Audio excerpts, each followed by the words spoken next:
Goeiedag almal, ons het hierdie week tot dusver gesels oor die storie van die twee broers, Kain en Abel, die man wat sy kop laat hang het, Kain, en dan vandag, die sonde lê en loer vir jou. Genesis 4 vers 3 tot 5. En na verloop van tyd het Kain van die vrugte van die land aan die Here 'n offer gebring. En Abel het ook van die eersgeborenes van sy kleinvee gebring.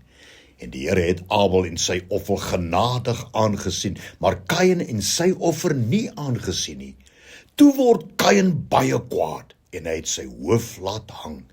Weet, Abel het die beste van sy kleinvee gebring, maar Kain het gebring wat oorgebly het, nie die beste nie.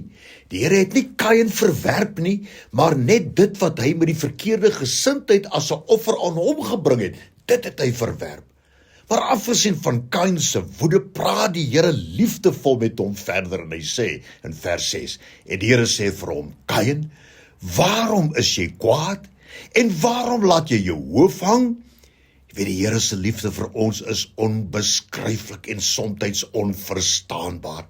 Dit is juis hierdie liefde van die Here vir elkeen van ons wat Jesus aan die kruis laat sterf het.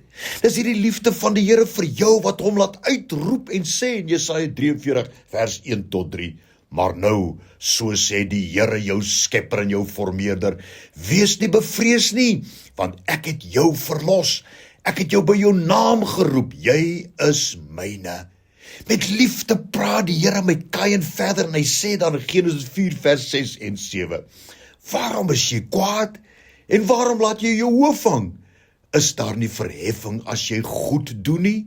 Maar die Here gaan verder en hy waarsku Kain in vers 7, en as jy nie goed doen nie, die sonde lê en loer voor die deur en sy begeerte is na jou, maar jy moet daaroor heers.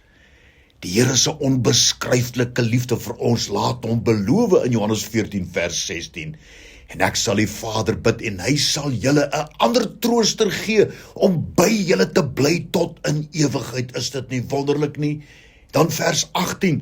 Ek sal julle nie as wese agterlaat nie. Ek kom weer na julle toe. Maar die Here se onbeskryflike, onverklaarbare liefde bring ook mee dat hy ons waarsku, soos wat hy Kain gewaarsku het, Johannes 10 vers 10. Die dief kom net om te steel en te slag en te verwoes. En hy kyk verby ons Kain gees en hy sê verder, die sonde lê en loer voor die deur, maar sy begeerte is na jou, my kind, maar jy moet daaroor heers. En om die Here ons liefhet, los hy ons nie net hier nie. Hy gaan verder, hy gee ons krag en hy sê in Lukas 10 vers 19, kyk, ek gee aan julle die mag om op slange en skorpioene te trap en oor al die krag van die vyand en niks sal julle ooit skade doen nie. Die Here se vraag aan jou is ook die volgende, waarom is jy kwaad, my kind? En waarom laat jy jou hoof hang? Die sonde lê en loer voor die deur en sy begeerte is na jou, maar jy moet daaroor heers, Here.